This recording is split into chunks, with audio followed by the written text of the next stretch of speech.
Hello students, welcome to YouTube channel of Veena Memorial Senior Secondary School online classes. Today I am going to teach Political Science chapter 1 of class 8th and the topic is the Indian Constitution. This is the 7th video of this chapter. Last video में हमने देखा कि जो Indian constitution है उसके की features क्या है। उसमें हमने फेडरलिज्म देखा और parliamentary form of the government, ये दो टॉपिक्स हम पढ़ चुके थे। अब हमारा थर्ड टॉपिक आता है separation of the power. According to the constitution there are the three organ of government. Constitution के अकॉर्डिंग गवर्नमेंट के थ्री ऑर्गन्स होते हैं। These are the legislature, executive and the judiciary. यानी ये तीन ऑर्गन हैं, legislature, executive and judiciary. The legislature refers to our elected representative. Legislature का मीनिंग होता है हमारे इलेक्टेड रिप्रेजेंटेटिव्स जिन्हें हम चुनते हैं।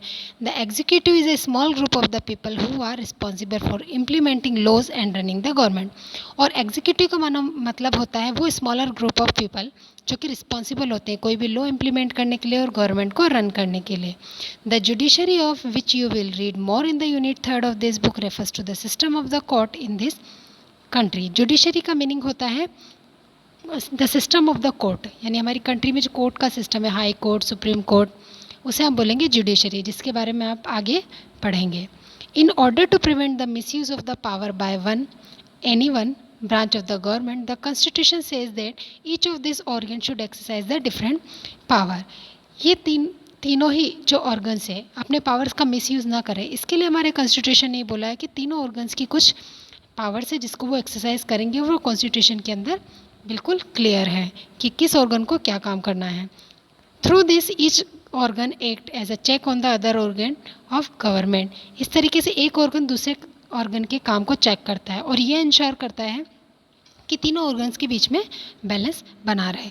तो सेपरेशन ऑफ पावर का मीनिंग यही है कि गवर्नमेंट के जो थ्री ऑर्गन्स है, लेजिस्लेचर, एग्जीक्यूटिव, जुडिशरी, ये तीनों ही एक दूसरे से सेपरेटेड है, लेकिन फिर भी इन तीनों का एक दूसरे से लिंक बना रहता है और ये तीनों आपस में बैलेंस बनाए रखते हैं।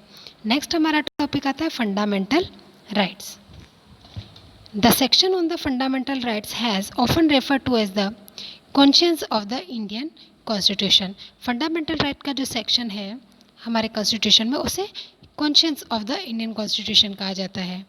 Colonial rule had created a certain suspicion of the state in the mind of the nationalists, and they wanted to ensure that a set of the written rights would guard against the misuse of the state power in the independent India. Colonial rule ने जो nationalist थे उनके mind के अंदर ये doubt create कर दिया था कि आफ्टर इंडिपेंडेंस कहीं जो गवर्नमेंट है या जो स्टेट गवर्नमेंट है वो कहीं हमारे जो राइट्स हैं उनके अगेंस्ट ना जाए, इसलिए वो चाहते थे कुछ रिटर्न राइट्स होने चाहिए ताकि गवर्नमेंट अपनी पावर का मिसयूज़ ना कर पाए। Fundamental rights therefore protect the citizens against the arbitrary and the absolute exercise of power by the state. तो हमारे कॉन्स्टिट्यूशन के अंदर फंडामेंटल राइट्स का प्रोविज़न रखा गया जिसके अकॉर्डिंग जो सिटीजन्स हैं उनके पास इन फंडामेंटल राइट्स अगर होते हैं तो कोई भी स्टेट जो अपने पावर का मिसयूज़ ना कर पाए, वो एब्सोल्यूट एक्सरसाइज ना कर पाए या आर्बिट्ररी ना हो पाए, यानी अपनी मनमानी ना करें और स्टेट अपने एब्सोल्यूट पावर का यूज़ ना करें।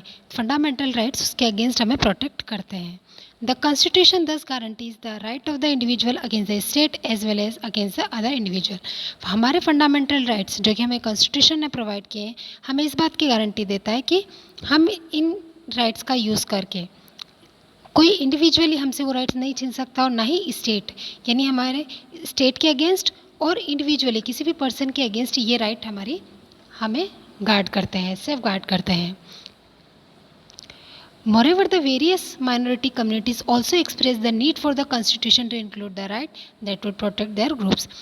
कुछ माइनॉरिटी कम्युनिटीज़ हैं वो भी अपनी नीड को एक्सप्रेस करते हैं कि उन्हें भी मेजोरिटी से गार्ड करने के लिए उनके अगेंस्ट उनको कुछ राइट्स चाहिए। The constitution therefore also guaranteed the rights of the minority against the majority. इसीलिए हमारे कॉन्स्टिट्यूशन ने कुछ राइट्स माइनॉरिटीज़ को दिए हैं ताकि वो मेजोरिटी के अगेंस्ट अपने आप को प्रोटेक्ट कर पाए। As a doctor Bhimrao Ambedkar has said about this fundamental rights their object is two fold. Doctor Bhimrao Ambedkar fundamental rights के बारे में उन्होंने ये बोला है कि दो ऑब्जेक्ट्स होते हैं फंडामेंटल राइट के। The first objective is that the every citizen must be in position to claim those rights. Fundamental rights का फर्स्ट ऑब्जेक्टिव ये कि हर सिटीज़न जो कि इंडिया का है, वो इन राइट्स के लिए क्लेम कर पाए, यानी वो इस पोजीशन में हो कि वो अपने राइट्स को यूज़ कर पाए, उसकी डिमांड कर पाए। Secondly, this rights must be binding upon very authority that has got the power to make laws. Second object ये है कि ये जो फंडामेंटल राइट्स है वो हायर अथॉरिटी को बाइंड करते हैं, ताकि वो जो बॉडीज़ लॉ बनाती हैं तो उसके अगेंस्ट हमें प्रोटेक्ट करते हैं। In addition to the fundamental rights, the constitution also है section called the directive principle of the state policy. Fundamental rights के अलावा हमारे कॉन्स्टिट्यूशन में एक और सेक्शन है जिसका नाम है directive principle of state policy. This section was designed by the member of the constituent assembly. ये जो सेक्शन है इसको डिज़ाइन करने वाले थे कॉन्स्टिट्यूशन असेंबली के मेंबर्स, और ये उन्होंने इसलिए बनाया था क्योंकि वो इंश्योर करना चाहते थे सोशल इकोनॉमिक रिफॉर्म्स को। And serve is a guide to independent India Indian state to institute laws. और वो ये जो डायरेक्टिव प्रिंसिपल्स हैं ताकि वो इंडिपेंडेंट इंडिया को की जो गवर्नमेंट है उसको गाइड कर पाए इंस्टीट्यूट लॉज को इंस्टीट्यूट करने के लिए, और जो गवर्नमेंट पॉलिसी बनाए वो हेल्प कर सके पॉवर्टी को मिटाने में। यानी डायरेक्टिव प्रिंसिपल्स जो होते हैं वो हर स्टेट को हेल्प करते हैं सोशल इकोनॉमिक रिफॉर्म्स के लिए और गाइड करने के लिए कि किस तरह की पॉलिसीज़ होनी चाहिए और लॉज होने चाहिए। तो आज के लिए बस इतना ही, बाकी हम नेक्स्ट वीडियो में पढ़ेंगे।